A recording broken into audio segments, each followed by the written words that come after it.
क्या आतंकवाद का कोई पोशाक होता है? क्या आतंकवाद का कोई चेहरा होता है?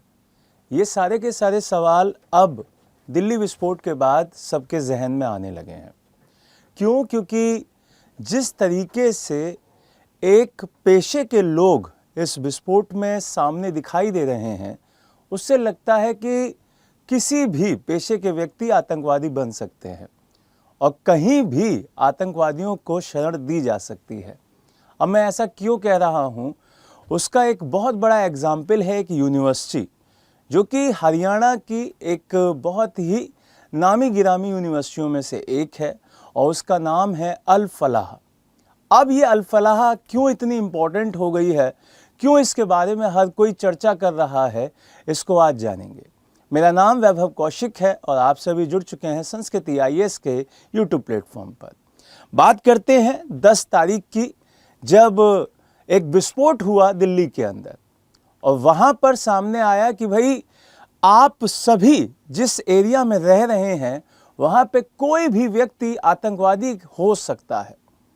अब उससे पहले कुछ दिन पहले ही एक व्यक्ति को पकड़ा गया था जो कि पेशे से डॉक्टर था और वहाँ पर उसके पास बहुत ज़्यादा मात्रा में एक्सप्लोजिव मिला। अब वो जिस जगह से रिलेट करता था, जिस यूनिवर्सिटी से पढ़ा था, उस यूनिवर्सिटी का नाम है अल फलाह। अब आज हम इसी यूनिवर्सिटी के बारे में बात करेंगे। इस पूरे विस्फोट से जुड़ी हुई ये जो यूनिवर्सिटी है, उस यूनिवर्सिटी के साथ जुड़ा हुआ जो ट्रस्ट है, उसके बारे में बात करेंगे।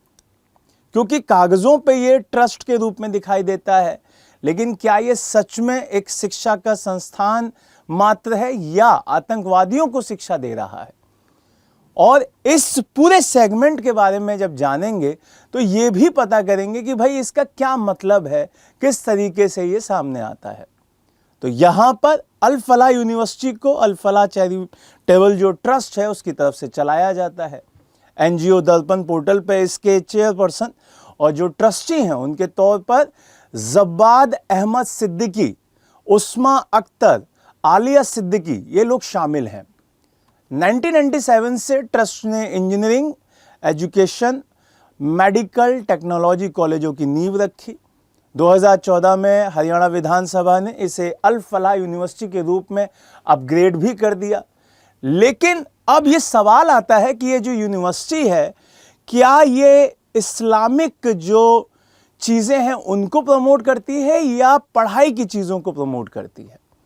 क्योंकि जितने भी लोगों का यहाँ नाम सामने आया वो सारे के सारे कहीं ना कहीं अल फलाह ट्रस्ट के साथ जुड़े हुए थे, अल फलाह यूनिवर्सिटी के साथ जुड़े हुए थे और वो भी स्पेशली मेडिकल कॉलेज के साथ।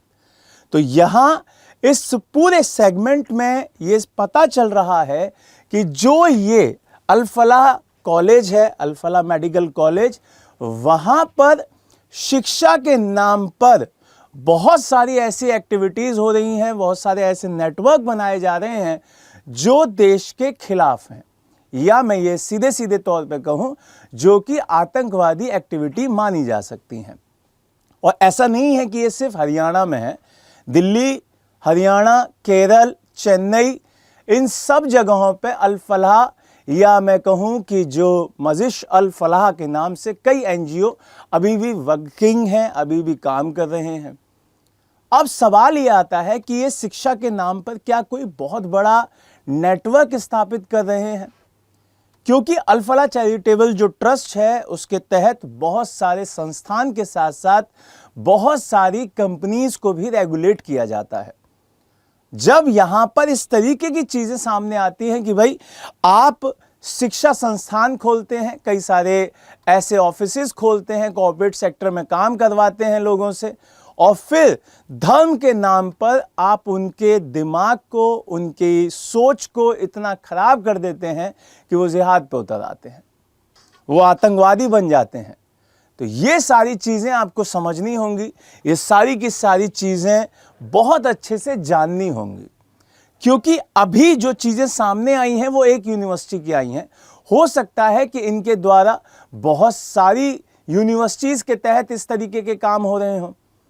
ऐसा कहा जा सकता है कि मजहबी तालीम पर ये लोग जोर देते हैं और सिर्फ और सिर्फ नाम इन्होंने एजुकेशन का रख लिया है, प्रॉपर एजुकेशन का, मेडिकल कॉलेज, इंजीनियरिंग कॉलेज, इस तरीके की बातें करते हैं, लेकिन प्रॉपर जो फोकस रहता है वो मजहबी तालीम पर रहता है।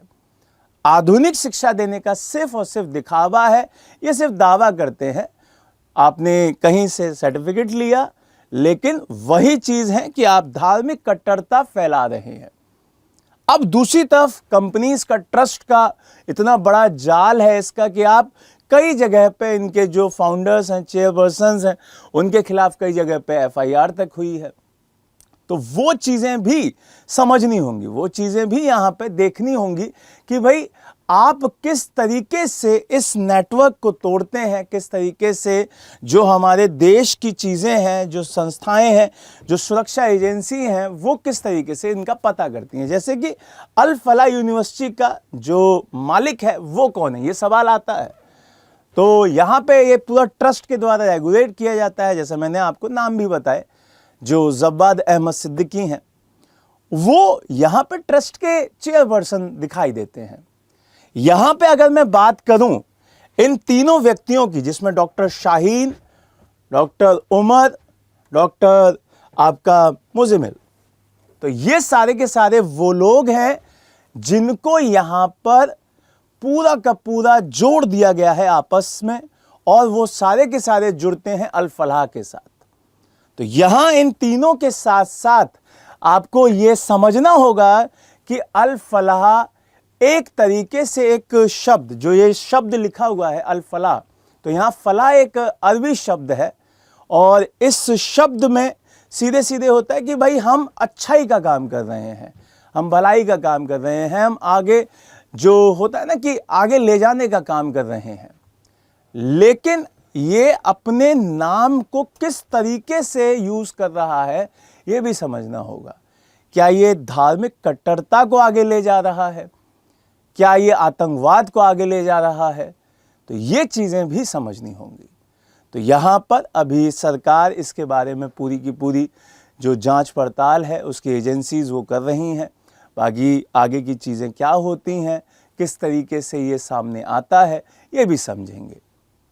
आज के लिए इतना ही, नई न्यूज़ के साथ दोबारा मिलेंगे। Thank you so much. जय हिंद, जय भारत।